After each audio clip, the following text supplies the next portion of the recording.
Hello everyone and welcome back to Let's Play Hattrick with me, Alpha Pi Omega, and FC Pigneto. So we have another week behind us and an interesting week it was for sure. So I'm not very happy with the matches, to be quite honest.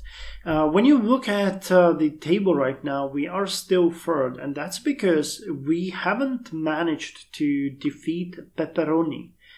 And I'm kind of confused about what happened there. This was a really one-sided match. We had a possession of 72%, both first and second half. We had 11 chances, and we scored only one goal. I'm gonna give it to the game.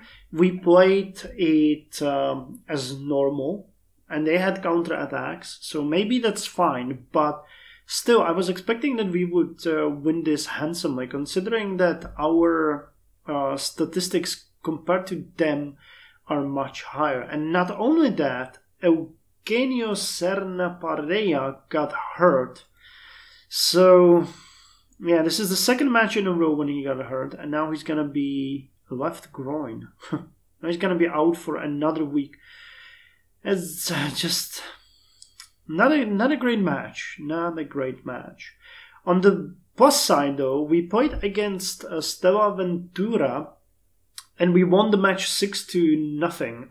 So it means we are going to have yet another match in Coppa Alpine. We gained, what, 90,000 for this one? 96,000, something like that. We played... where is it? Manfredo Nativo? My office. Come on. I can't find it here. Wait, wasn't it? It should be here somewhere in the message archive. Chimeras. Stella Ventura. Oh, here it is. Stella Ventura. 94,912. So nearly 100,000 euros. Which is, you know, that was the good part, and we also earned nearly 400,000 for the matches for the match that we played against Pepperoni.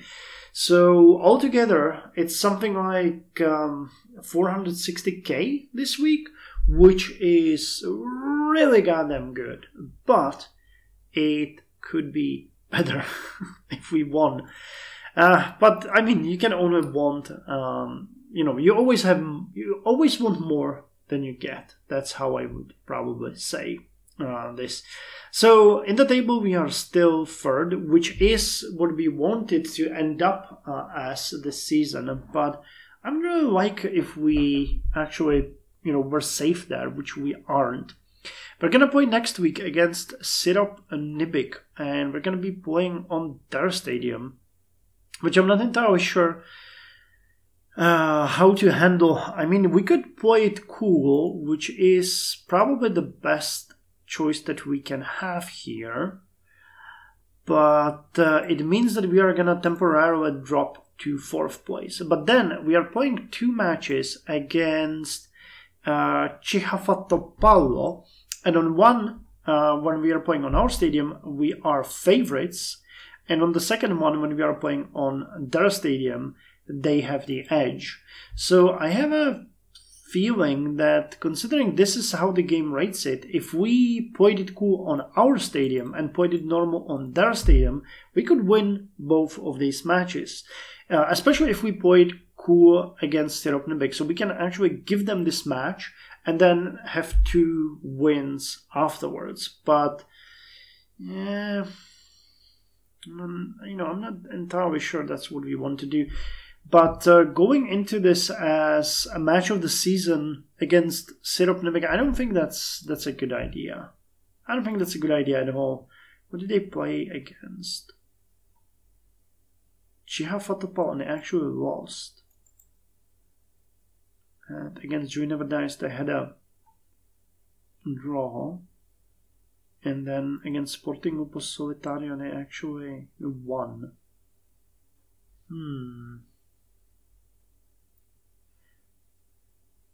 They are playing no tactic, and their midfield is inadequate, so you really should be able to win this easily. Okay, well, let's do it this way.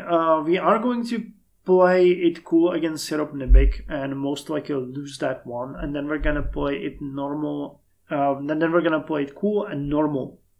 So we're looking probably at 1 loss, 1 victory, and 1 draw or victory. And then we're playing against Syrup Nibik at our stadium, and we can play that one as normal as well and score a win. So that sounds like a good idea, I think. In theory, at least, this should be what we want to do. But, you know, this draw is a big loss for us.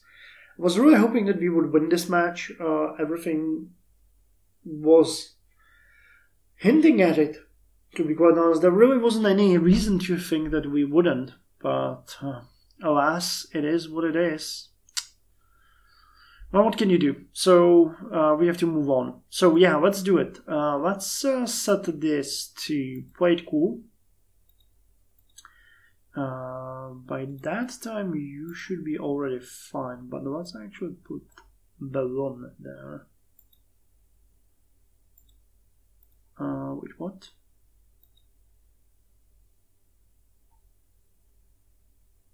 Oh, I don't want that. Okay. And quite cool. And then the next one we're gonna keep like this. And this is on their stadium. Wait, I forgot. This is on their stadium, and then we are playing on our stadium. Okay, so considering we are the favorites, we can go and play it cool. So we'll have 2 boosts. And then we are going to play normal and normal. So that actually makes sense. So this is the strategy that we're going to follow up. As far as Delirium Force goes, we are going to play with our B team. Where do we have you? Here, right. Labouche, Galbi, Ballone. Yeah, Parea is hurt, but he played. Ballone, Labouche. Pitis played, Valan played. Arnaud. Yeah, Parea is hurt, Galbi. Yeah, okay, so this is looking fine.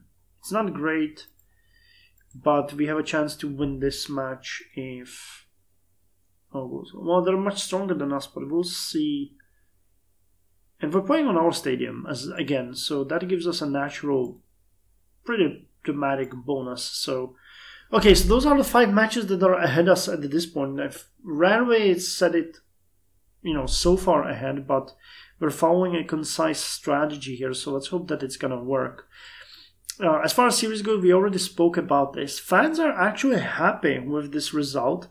We Have the Edge gave us an extra little boost in morale, so fans are dancing in the streets, which is fine, considering we're getting 8 per week, and we are on what?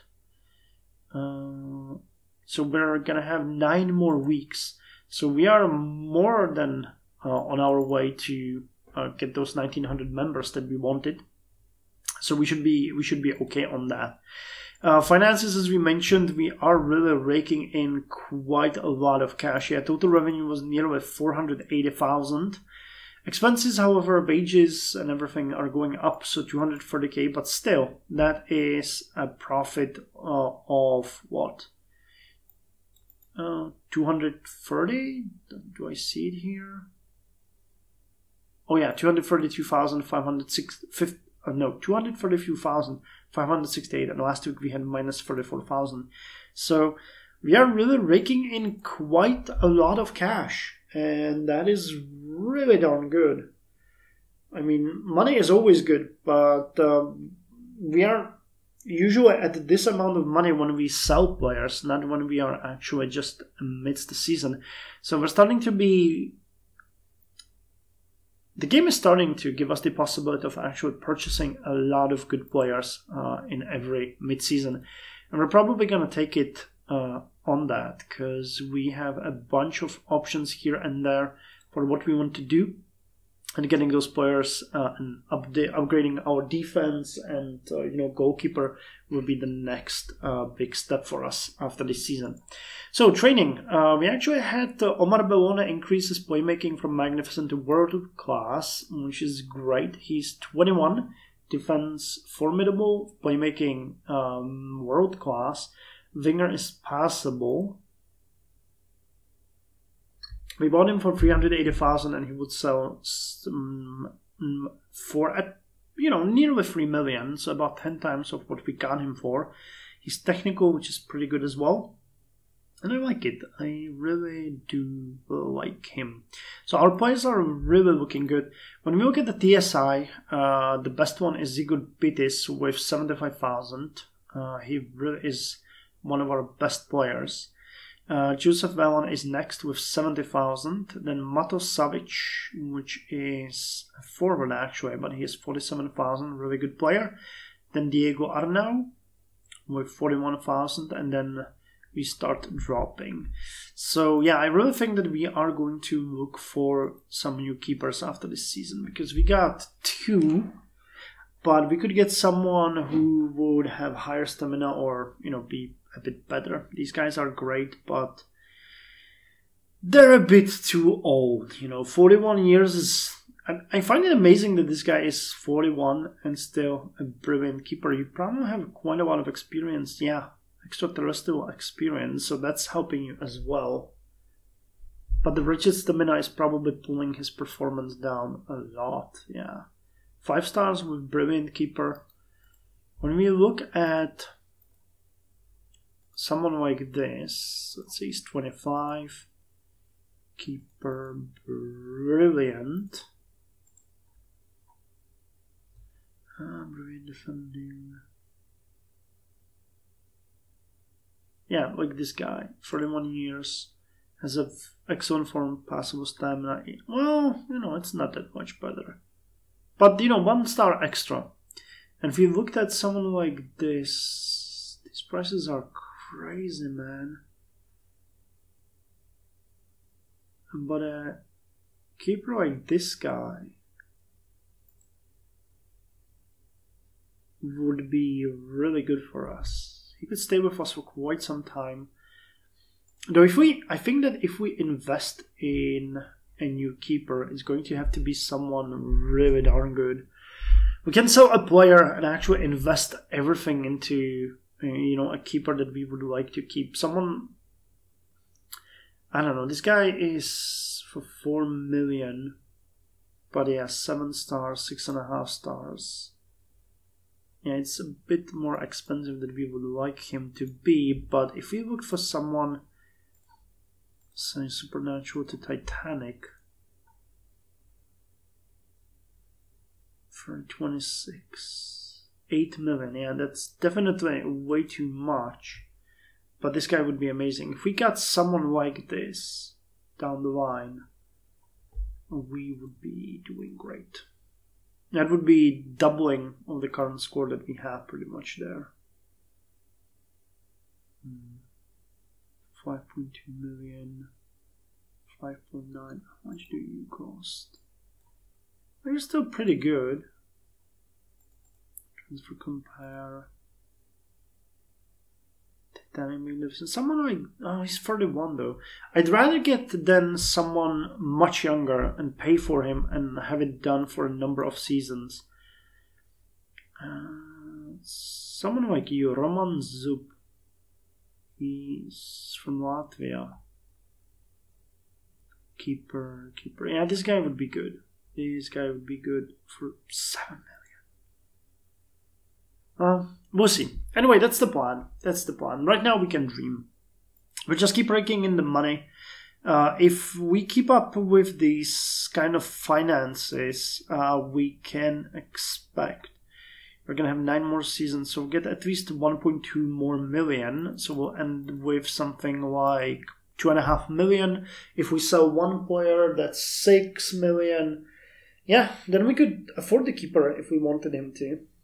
Then we could afford him. Just one. But we could... that keeper would actually be enough for a regular match. Well, anyway, thank you very much for joining me. This was fun. A lot of what if and would be, but I'm happy. We're, at least we're past the stage of, oh my god, they're gonna knock us out of this season. And we're into the, well, let's see if we can score part.